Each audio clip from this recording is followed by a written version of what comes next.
জাসকোটি ভেবেছিল সব শেষ হয়ে গেছে, কিন্তু মাটির নিচে চাপা পড়া সত্যি কখনো চুপ করে থাকেন। দৃশ্যম 2 এর পর কয়েক বছর কেটে গেছে, জাসকোটির জীবন এখন শান্ত। সে তার নিজের গল্প নিয়ে একটা সিনেমাও বানিয়ে ফেলেছে, মনে হচ্ছিল সব ক্লিয়ার। কিন্তু দুই সাংবাদিক ইয়ামি আর রনি খুঁজতে শুরু করে সে সিনেমার পেছনের আসল সত্যি। অঞ্জুর বিয়ের প্রপোজাল আসছে, কিন্তু বারবার কেউ অ্যানিমাউস কল করে সব ভেঙে দিচ্ছে। কে করছে এটা? জাসকোটি যখন ট্রেস করে সেই নাম্বার, তখন সে যা দেখে সেটা তাকে থামিয়ে দেয়। রঞ্জন সেই পুলিশ অফিসার যে একদিন জর্জ কুট্টিকে সাহায্য করেছিল। সে এখন ভেঙে পড়ে একা, আর তার মেয়ে এক সুইসাইড অ্যাটেম্পের পর কথা বলতে পারে না।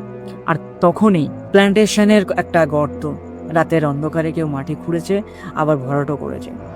শাহদেবান, একজন সাসপেন্ড পুলিশ, চুপি চুপি নজর রাখছে জর্জ কুট্টির ওপর। বরুণের মৃত্যুর রহস্য এখনো জীবিত, আর একবার সত্যি বেরোলে জর্জ কুট্টির সবকিছু শেষ। 220 করোড় বক্স অফিস মাত্র 7 দিনে, কিন্তু ক্রিটিক্স বলছে ফিল্মে দুর্বলতা আছে, দর্শক বলছে এটাই সেরা অধ্যায়। সত্যিটাই ফুল এক্সপ্লেনেশন আমাদের চ্যানেলে আছে, কিন্তু আগে তুমি বলো জর্জ কুট্টি কি এবার ধরা পড়বে?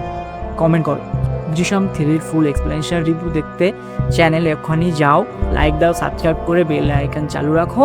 পরের ভিডিও আসছে খুব শীঘ্রই, ততক্ষণে দেখে আসো ফুল এক্সপ্লেন।